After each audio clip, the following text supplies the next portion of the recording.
सुस्वागतम प्यारे बच्चों, आपका अपने YouTube चैनल हिंदी संस्कृत ज्ञान गंगा में। बच्चों, पिछली वीडियो में हमने नागार्जुन जी की कविता दंतुरित में मुस्कान के विषय में पढ़ा था और नागार्जुन जी के विषय में कुछ थोड़ी बहुत जानकारी मैंने दी थी। आज हम उन्हीं की कविता फसल पढ़ेंगे। यदि आपको दंतुरित मुस्कान की व्याख्या पढ़नी है तो आपको डिस्क्रिप्शन बॉक्स में लिंक दिया गया है, आप जाकर के उसमें चेक कर सकते हैं। आज हम उन्हीं की कविता फसल के विषय में पढ़ेंगे।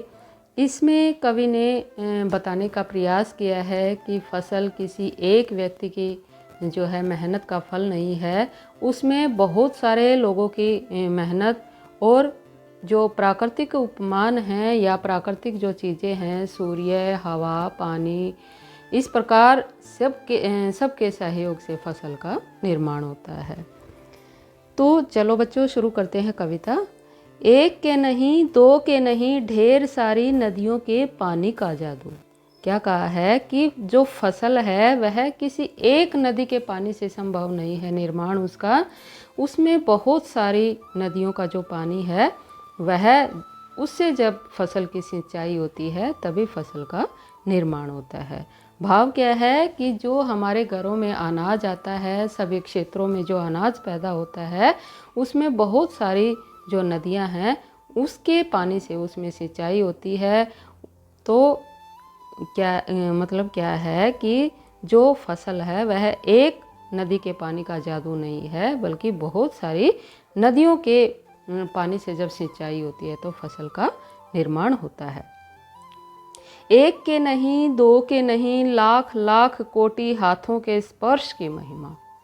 तो बच्चों, जो कवि ने बार बार एक के नहीं, दो के नहीं, इस प्रकार के जो शब्दों की आवृत्ति की है, इसमें उन्होंने सामूहिकता के भाव को प्रकट किया है कि जो फसल है वह किसी एक व्यक्ति के परिश्रम से संभव नहीं है। उसमें बहुत सारे लोगों के हाथों का स्पर्श है, बहुत सारे जो है तत्वों का उसमें मिश्रण है और जो प्राकृतिक चीज़ें हैं, सूर्य की रोशनी, हवा, पानी, इन सब चीज़ों के जो है सहयोग से ही फसल का निर्माण होता है। इसलिए यहाँ एक के नहीं, दो के नहीं, इस प्रकार की आवृत्ति करने के पीछे कवि का भाव सामूहिकता का भाव है। तो क्या कहते हैं कवि? एक के नहीं, दो के नहीं, लाख लाख कोटि हाथों के स्पर्श की महिमा। यहाँ पर जो लोगों का परिश्रम है उसकी जो गरिमा या उसकी जो महिमा का वर्णन कवि ने किया है कि जो फसल है वह किसी एक व्यक्ति के जो परिश्रम से संभव नहीं है। उसमें बहुत सारे लोगों की मेहनत है, बहुत सारे लोगों का परिश्रम है, उनके हाथों की मेहनत है। क्योंकि जो अनाज हमारे घरों में आता है बच्चों, वह खेतों में पैदा होता है, फिर उसको मंडियों में पहुंचाया जाता है। वहाँ भी बहुत सारे लोग मिलकर के उस की सफाई करते हैं, उसको जगह जगह पहुंचाते हैं।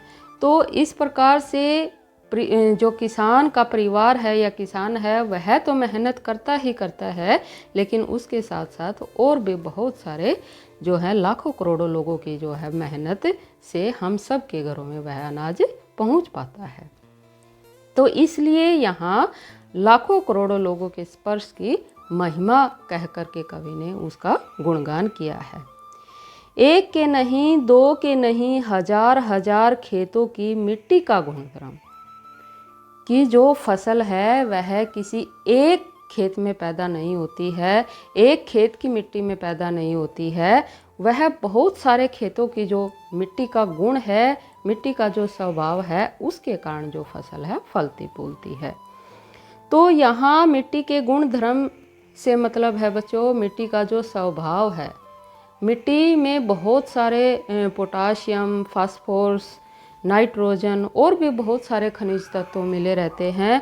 तो जहाँ जिस प्रकार की मिट्टी होगी, जिस प्रकार का उसके अंदर गुण धर्म होगा, तो उसी प्रकार की फसल उसमें पैदा की जा सकती है। इसलिए बहुत अधिक निर्भर रहती है मिट्टी के गुण धर्म पर भी फसल की जो है पैदावार। तो इसलिए कवि ने कहा है कि किसी एक मिट्टी से अनाज पैदा नहीं किया जा सकता है। तो इसमें बहुत सारे जो मिट्टी हैं, बहुत सारी खेतों की मिट्टी का जो स्वभाव है, उससे ही जो फसल है उसका निर्माण होता है। फसल क्या है? और तो कुछ नहीं, वह नदियों के पानी का जादू है। यहाँ पर कवि ने बच्चों फसल क्या है जो है प्रश्नात्मक शैली का प्रयोग किया है कि फसल क्या है। फसल और कुछ नहीं है वह, बल्कि बहुत सारी नदियों के पानी का जादू है। बहुत सारी नदियों के पानी से उसमें सिंचाई होती है और जादू के समान जो फसल है फलने फूलने लगती है। भाव क्या है कि पानी के बिना भी फसल का अस्तित्व संभव नहीं है। हाथों के स्पर्श की महिमा है, भूरी काली संदली मिट्टी का गुण धर्म है। और पहले भी बताया है कवि ने कि बहुत सारे हाथों के स्पर्श अर्थात बहुत सारे लोगों की परिश्रम का जो महत्व है या परिश्रम की जो महिमा है, उसी के कारण फसल फलती फूलती है। और भी जो मिट्टी का गुण धर्म है, कहीं भूरी मिट्टी है, कहीं संदली मिट्टी है, कहीं काली मिट्टी है, तो बहुत सारी जो मिट्टियाँ हैं उनकी अलग अलग विशेषताएं होती हैं। किसी मिट्टी में किसी प्रकार का अनाज पैदा होता है, कहीं पर बाजरा, कहीं पे जो गेहूँ, कहीं पे धान। तो इस प्रकार से जो है वह मिट्टी के स्वभाव के अनुसार ही फसलें पैदा होती हैं। तो फसल पैदा करने में मिट्टी का भी बहुत बड़ा योगदान होता है। रूपांतर है सूरज की किरणों का, सिमटा हुआ संकोच है हवा की थिरकन का। कि अब ये तो बात आ गई मिट्टी पानी इस प्रकार या लोगों के परिश्रम की, लेकिन उसके साथ साथ जो प्राकृतिक चीज़ें हैं उनके बिना भी जो है फसल का निर्माण संभव नहीं है। जैसे सूरज की किरणें, जब तक पौधे पर सूरज की किरणें नहीं मिलेंगी तो उसको अपना भोजन प्राप्त नहीं होगा। तो इसलिए सूरज की किरणों का भी बहुत बड़ा योगदान होता है फसल की पैदावार में। रूपांतर है सूरज की किरणों का, कि सूरज की किरणों का परिवर्तित रूप भी बोल सकते हैं फसल को। जैसे जैसे सूरज की किरणें फसल पर पड़ेंगी तो फसल का रूप बदलने लग जाता है, वह फलने फूलने लग जाती है। उसी प्रकार सिमटा हुआ संकोच है हवा की थिरकन का। और जब फसल फलने फूलने लगती है और जब हवा बहती है और फसल में जा कर के वह लहराने लगती है, तो उससे भी फसल को ऑक्सीजन मिलती है और वह और भी अधिक फलने फूलने लगती है। तो भाव क्या है, हवा और सूरज की किरणों का बहुत बड़ा योगदान है। तो बच्चों भाव क्या है कि फसल पैदा करने में या फसल निर्माण में किसी एक व्यक्ति का योगदान नहीं होता है, बल्कि उसमें बहुत सारे लोगों की मेहनत और जो प्राकृतिक संसाधन हैं हवा, पानी, मिट्टी, इन सब के सहयोग से ही मिट्टी का फसल का निर्माण संभव है।